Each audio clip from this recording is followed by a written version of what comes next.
It was just after 2:17 a.m. when the screams shattered the stillness of Sonoma Street. Moments later, the lights came on one by one, porch doors creaked open, and neighbors stepped out into the darkness. But by then, it was already too late. Someone was dead. And someone was watching.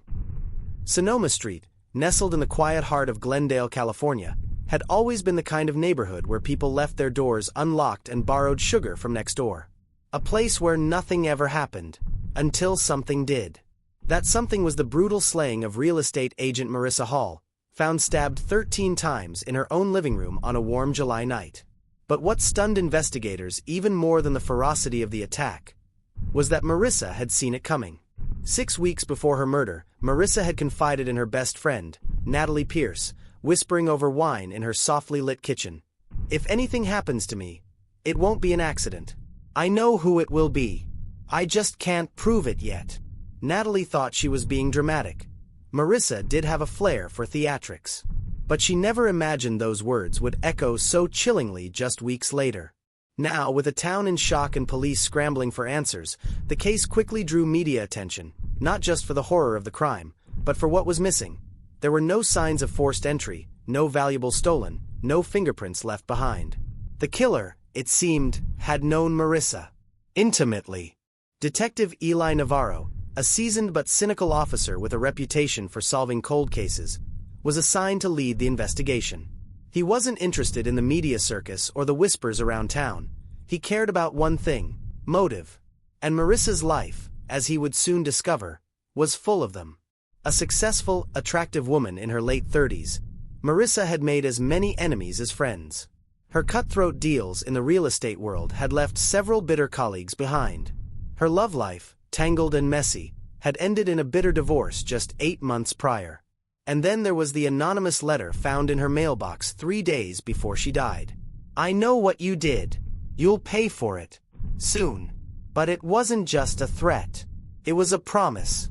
As Navarro dug deeper, a name kept resurfacing: Tyler Hall, Marissa's ex-husband.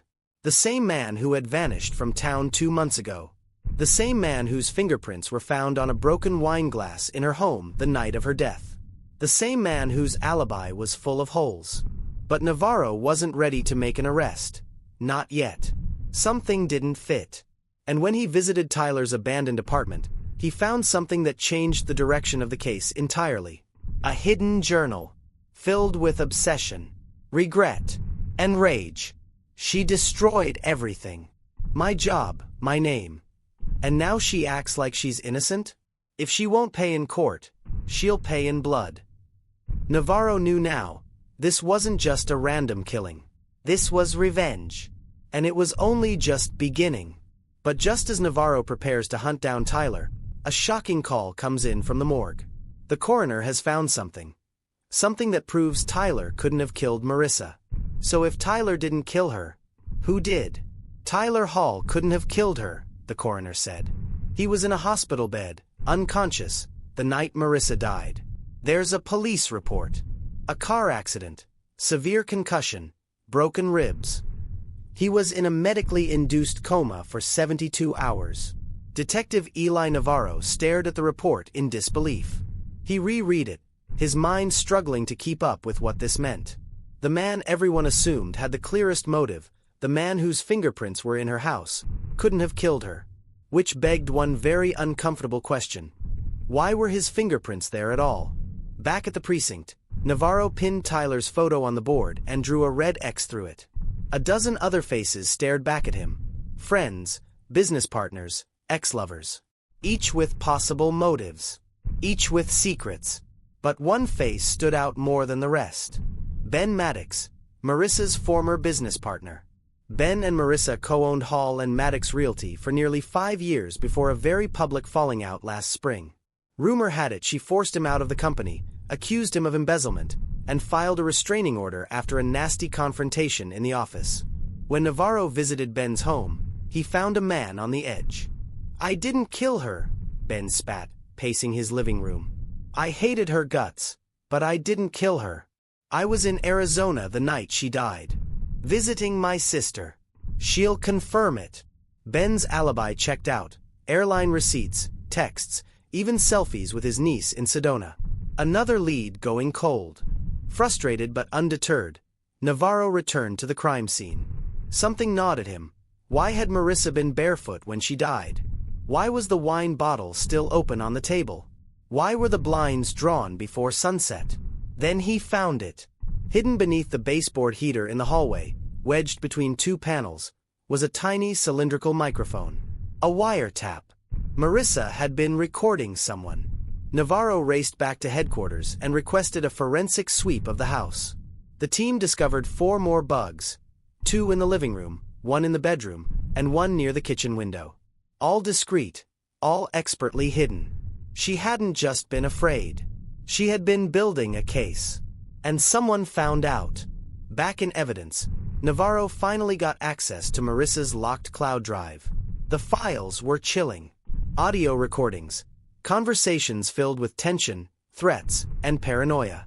But one, recorded just days before the murder, stood out. Unidentified male voice. "You think you're smart, don't you? You think this is some game. You don't know what I've lost." Marissa, calm, deliberate. "I know exactly what you've lost, and I'm going to make sure you never get it back." The voice wasn't Tyler's. It wasn't Ben's. But Navarro had heard it before. His mind flashed back to a city council meeting 6 months earlier. A heated argument over zoning permits. Marissa had spoken out, blocking a development plan. The man she humiliated that day was Councilman Eric Monroe, a rising star in local politics. Clean-cut, respected, untouchable. But what if the good councilman had something to hide? Navarro dug deeper. Campaign records, emails, financial trails. And then, he found it. A string of payments, large ones, transferred from an offshore account to a shell company Marissa once owned. The same company tied to illegal real estate flips. Navarro now knew. Marissa had been blackmailing Eric Monroe. And that could be motive for murder. Navarro schedules a private meeting with Councilman Monroe. But before he can confront him, Eric Monroe disappears. His car is found abandoned on the outskirts of town. The front seat soaked in blood. There's no body. But the blood in that car? It's a match. It's Councilman Monroe's. The discovery of the blood-soaked Mercedes at the edge of Mill Creek Forest sent shockwaves through the Glendale Police Department. It also blew Navarro's case wide open. Now, there were 2 victims, and a killer still out there. Detective Navarro stood by the crime scene tape, watching the forensics team comb the woods. Monroe's phone had been tossed into a nearby ravine, its SIM card removed. No signs of struggle, no footprints leading away. It was like the man had vanished into the trees. Navarro wasn't convinced. "People don't just disappear," he muttered to himself. "Not unless they want to." The next morning, he pulled Monroe's financials again, this time with a warrant. That's when things started to get murky. Over the last 6 months, Monroe had withdrawn over $80,000 in small increments, all in cash. Surveillance showed him using disguised baseball caps, hoodies, sunglasses. He wasn't just hiding from Marissa. He was preparing to disappear. And if Monroe had fled, whose blood was in the car? The lab confirmed it was a match to Monroe's DNA, but there was something off. No arterial spray, no signs of a violent struggle. The blood had been poured, not spilled. It was staged. So Monroe faked his own death. But why? Navarro re-listened to the audio recordings from Marissa's drive. One short clip, buried in a folder labeled Insurance, changed everything. "Marissa, you've lied to everyone. You launder money through your donors. You strong-arm zoning boards. You threaten whistleblowers. You think your secrets are safe? I recorded everything, Eric." Monroe, furious, whispering, "If you come after me, you'll end up like..." Silence. The clip ends. Like who?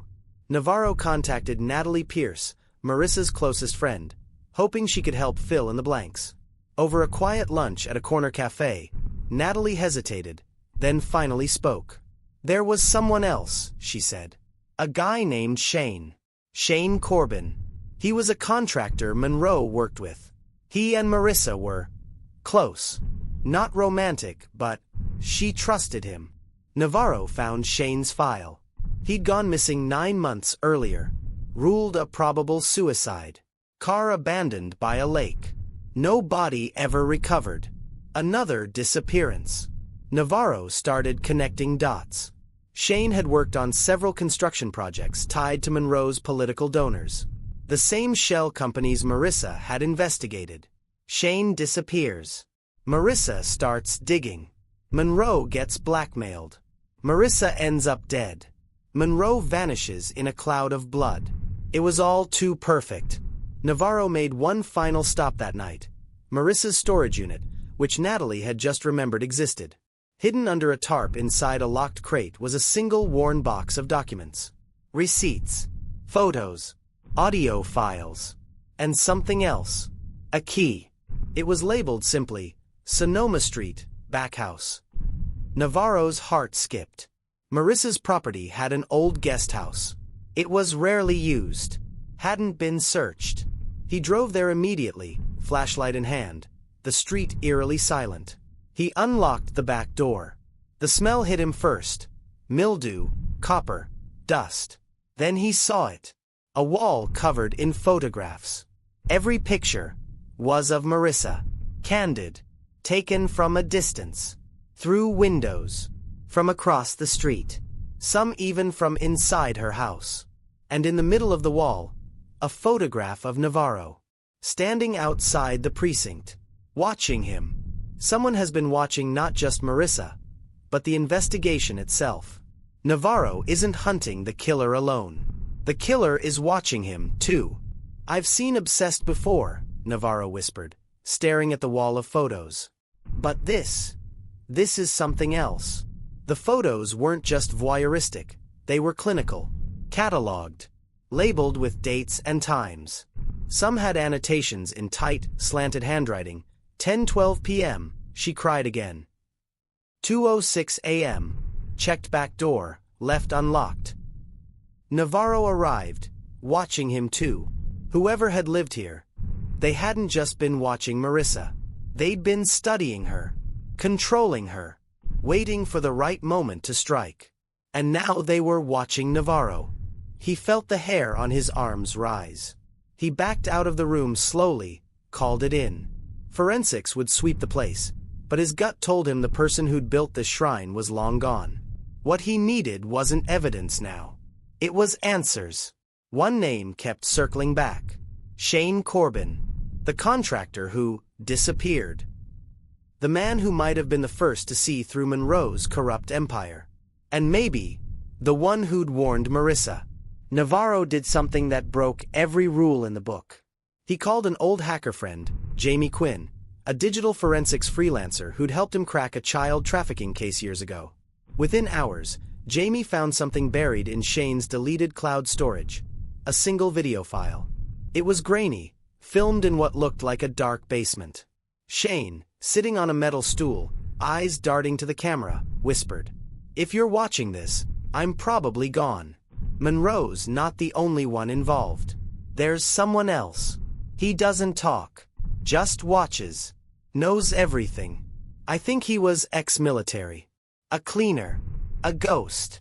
Jamie enhanced the frame. Paused it. Brightened it. There, in the background, barely visible in the shadows behind Shane, stood a tall, motionless figure. Black hoodie. Head tilted. Watching. Navarro's blood ran cold. He searched all night for any trace of this ghost.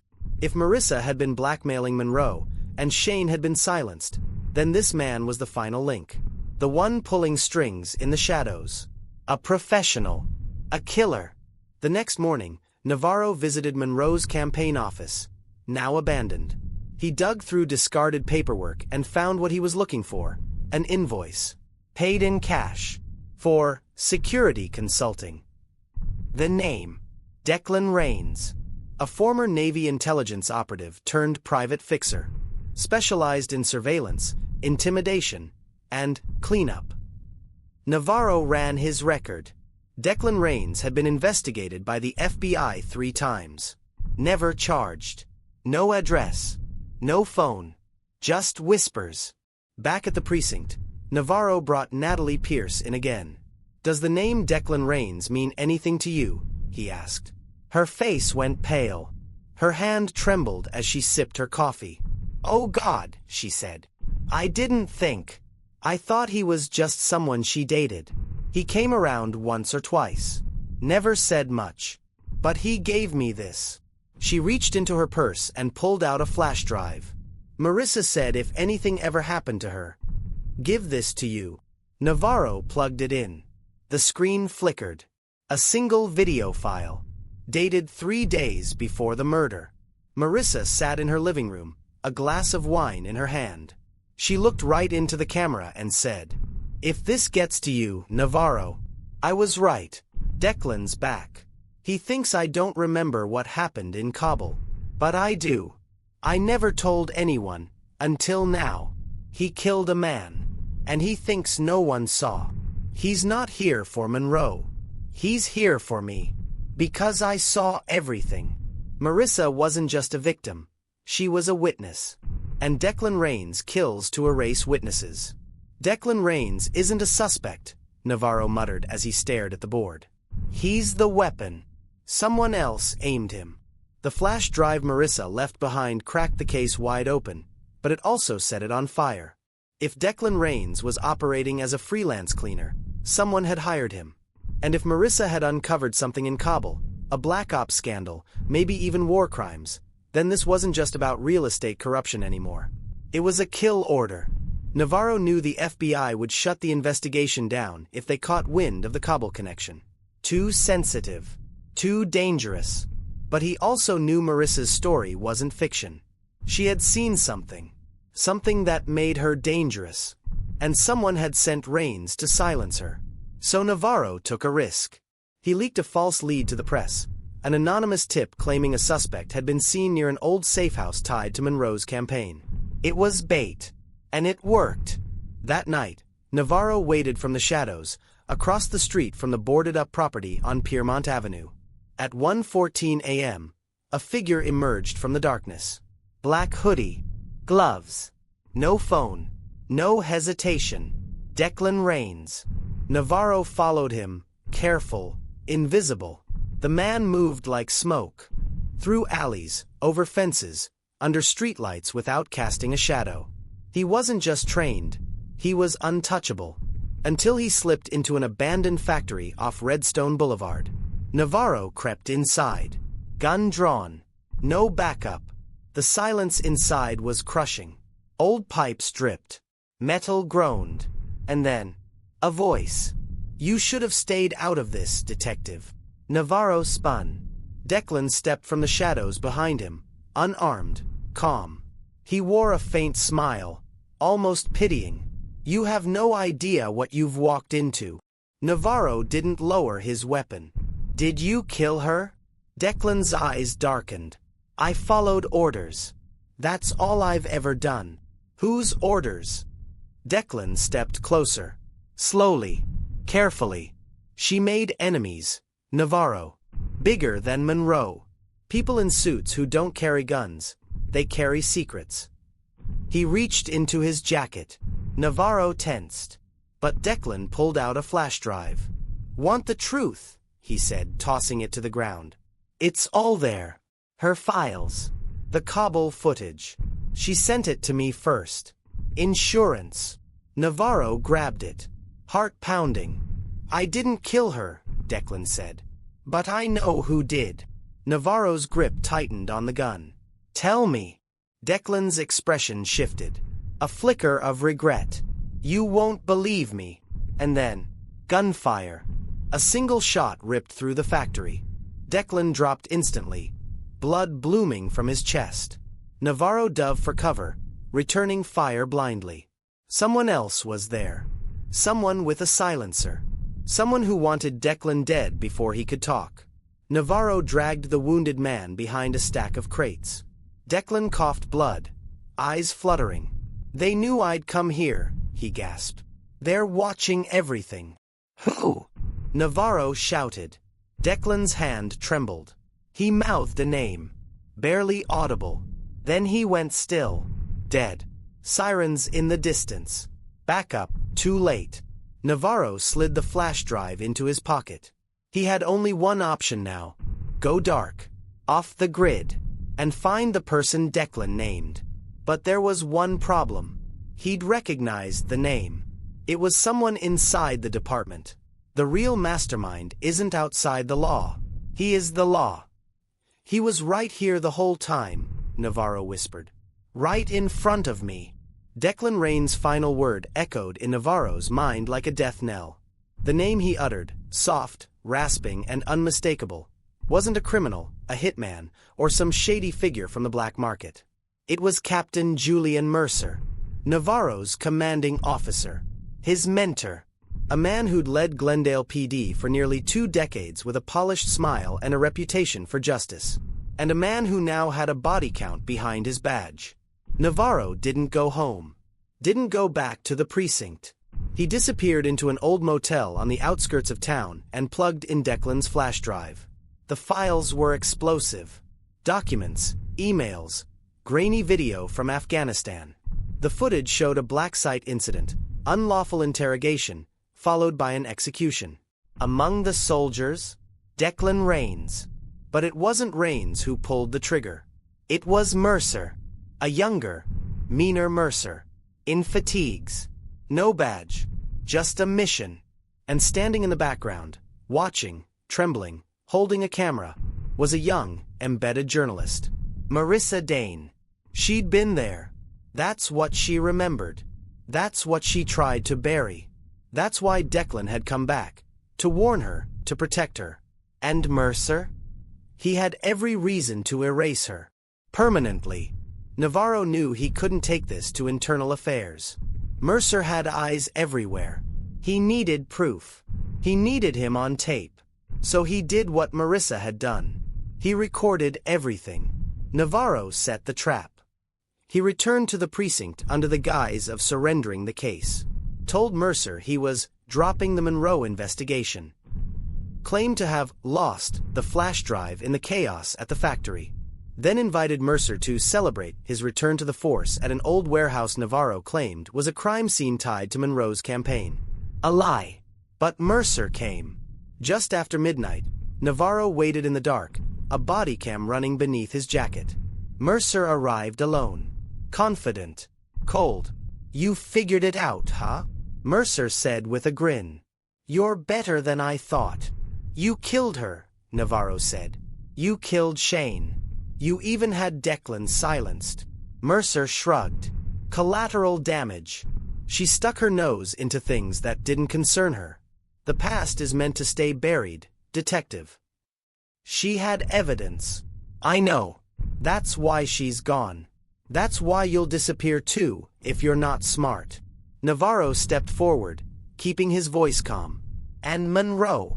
Mercer smirked. A coward. He ran. Left the mess for me to clean up. But you used Declan. I used everyone. Mercer's eyes gleamed. You think justice is clean? It's not. It's a chessboard. And I'm always 10 moves ahead. Navarro smiled faintly. Then you didn't see this move coming.